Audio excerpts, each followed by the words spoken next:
দেখুন আপনারা সকলেই জানেন যে লোকসভার টিকিট না পাওয়ার পর থেকেই উনি বেসুরো হয়ে গেছিলেন এবং লোকসভায় পার্টি বিরোধী কাজ করেছেন। বিভিন্ন জায়গাতে গিয়ে উনি বলেছেন যে আপনি বিজেপিকে ভোট দেবেন না, এইভাবে বিভিন্ন জায়গাতে গিয়ে চা বাগান এলাকাতে গিয়ে বলেছেন কিংবা লোককে বলিয়েছেন। পাশাপাশি আপনারা জানেন যে এই সিট মাদারিহাট বিধানসভা সিট খালি হওয়ার পরে এখানে যে বিধানসভার উপনির্বাচন হয়েছে, উপনির্বাচনে উনি পার্টি বিরোধী কাজ করেছেন এবং বিভিন্ন জায়গাতে গিয়ে চার্চগুলোতে গিয়ে উনি বিজেপিকে ভোট না দেওয়ার জন্য উনি অনুরোধ করেছেন এবং বিজেপির বিরুদ্ধে টিএমসিকে ভোট দেওয়ার জন্য উনি বিভিন্ন জায়গাতে গিয়ে বলেছেন। আমি বিভিন্ন জায়গাতে গিয়ে খোঁজ খবরগুলো পেয়েছি।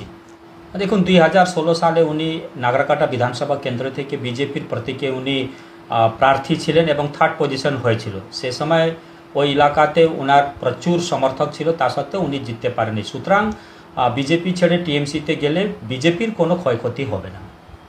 আর দেখুন এর আগে যখন মাননীয় মুখ্যমন্ত্রী সুভাষিনী চা বাগানে এসেছিলেন সে সময় উনি ওনার সাথে গিয়ে প্রশাসনিক বৈঠক বলে সেখানে গিয়ে দেখা সাক্ষাৎ করেছিলেন। সে সময় থেকে একটা চলছিল যে হয়তো উনি আর বিজেপিতে থাকবেন না, সেটা আজকে প্রমাণ হয়ে গেছে যে উনি সত্যিকারে দিদির সাথে কথা বলে একটি কিছু বড় ধরনের ডিল করেছেন কিংবা লোভে পড়ে তিনি বিজেপি ছেড়ে টিএমসিতে যোগদান করেছেন। আমার 35 বছরের রাজনৈতিক ক্যারিয়ারে কারোর সাথে কোনো সম্পর্ক খারাপ নেই। কে দলে থাকবে থাকবে না সেটা তার ব্যক্তিগত ব্যাপার, কোনো প্রভাব পড়বে না। উনি 5 বছরে কোনোদিনও চা বাগানে যাননি, আমি একাধিক চা বাগানে যাচ্ছি। সেখানে শ্রমিকদের অভিযোগ যে আমরা জন বার্লাকে উনি আশা করে ভোট দিয়ে জিতিয়েছিলাম, কিন্তু উনি এমপি এবং মন্ত্রী হওয়ার পর থেকে আবার ফিরে চা বাগানে আসেননি এবং আমাদের জন্য একটা শব্দেও লোকসভাতে খরচ করেননি উনি। আর না, বিজেপি কোনোদিনও বিভাজনের রাজনীতি করেনি। উনি হয়তো নিজের ব্যর্থতাকে ঢাকার জন্য অন্যর উপরে অভিযোগটা আনছেন।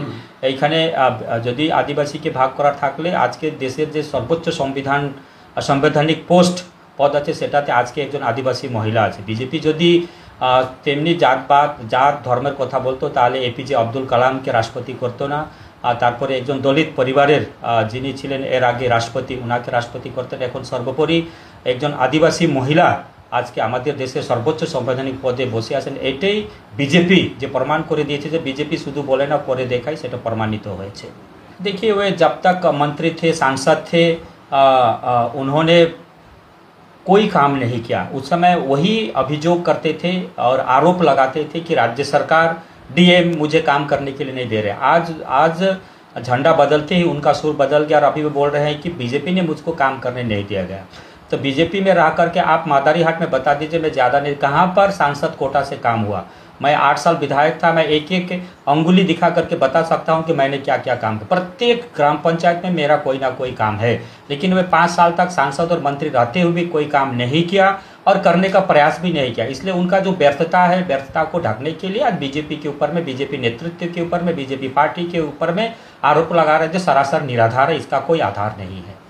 देखिए भारतीय जनता पार्टी कोई व्यक्ति विशेष को देख करके व्यक्ति विशेष का कोई स्थान नहीं होता है। भारतीय जनता पार्टी के जो कार्यकर्ता हैं और भारतीय जनता पार्टी के जो लोग वोट देते हैं कमल फूल और नरेंद्र मोदी जी को देखकर ही वोट देते हैं।